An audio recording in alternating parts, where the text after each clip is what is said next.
And serotonin is a neuromodulator. It changes the activity of neural circuits, and many neural circuits, in particular those involved in mood and feelings of well-being. Recently, there's been a lot of interest in serotonin because of a study that was released that showed pretty conclusively that serotonin levels can't really explain depression and depression-like symptoms. I want to make it very clear that although that study did show that serotonin levels are not necessarily associated with depression, the study was interpreted by many to mean that SSRIs, selective serotonin reuptake inhibitors, which have the net effect of increasing serotonin, so these are things like Prozac, et cetera, that those drugs are somehow not helpful because they increase serotonin and serotonin isn't involved in depression.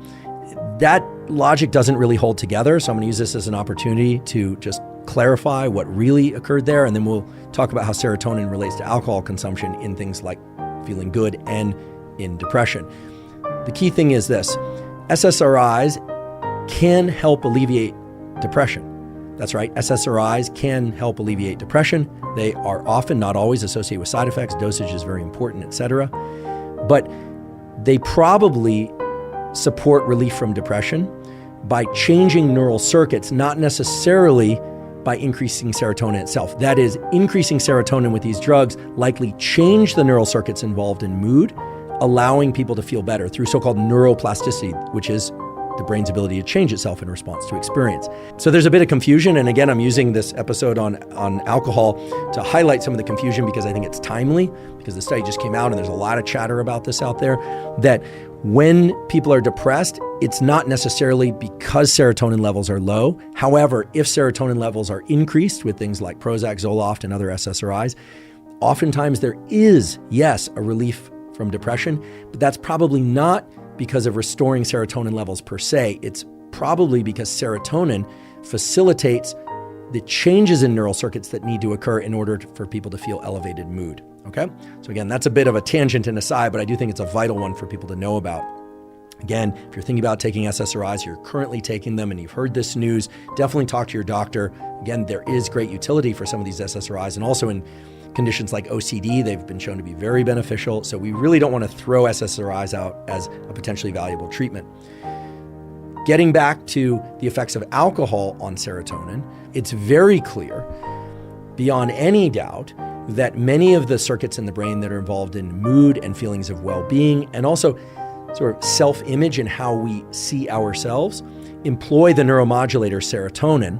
And alcohol, when we ingest it, and it's converted into acetaldehyde, it goes and that acetaldehyde acts as a toxin at the very synapses, the connections between the serotonergic neurons and lots of other neurons. In other words, when we ingest alcohol, the toxic effects of alcohol disrupt those mood circuitries, at first making them hyperactive. That's right, making them hyperactive. This is why people become really talkative. People start to feel really good after a few sips of alcohol, at least most people do. And then as they ingest more alcohol, or as that alcohol wears off, serotonin levels and the activity of those circuits really starts to drop. And that's why people feel less good. And typically what they do, they go and get another drink and they attempt to kind of restore that feeling of well-being and mood. Now, typically what happens is that as people ingest the third and fourth, maybe even the fifth drink, there's an absolute zero chance of them recovering that energized mood, right? Most people, as they drink more and more, will now start to feel more and more suppressed. The forebrain is now shutting down quite a lot. A lot of the motor cortical areas that control coordinated movement and deliberate movement start to shut down. So people start to slur their speech. People start to shuffle their feet. People forget their posture. People start to lean on things. People start passing out on couches. There's a great depression, not depression of the psychiatric depression sort, but a depression of alertness and arousal, and eventually people will pass out. Now, I said most people because there's a subset of people that have gene variants, or who are chronic drinkers, or who are chronic drinkers and have gene variants, that as they ingest the third and fourth and fifth drink, what happens?